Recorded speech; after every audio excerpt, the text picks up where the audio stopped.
再来看气象署指出，讲受到大陆冷气团的影响，今仔暗时到明仔载透早，中南部有可能会出现10度的低温。刷来后会豆豆回温，也毋过拜四会有一阵的冷空气，上低温会出现伫元旦的透早，所以民众都要特别注意哦。气象署嘛表示讲，今年的跨年云是真高，咁法度看到新年的日头光，就要看运气咯。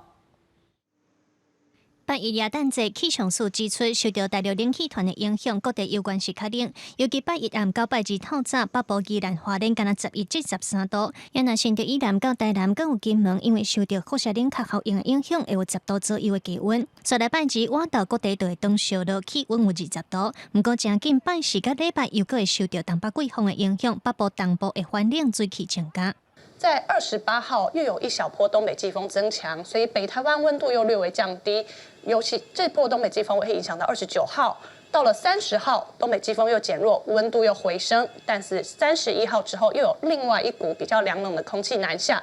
元旦节过，刷来礼拜12月31特别下年，这些民众拢真关心天气，敢看到2024年第一天的日出。气象署表示，礼拜受到东北季风的影响，北部东部会有雨水分会较高。下年暗要看烟火恐惊会受影响，要若是隔天要看日出，就要看运气。在大概跨年期间，就是31号前后，其实还有一波的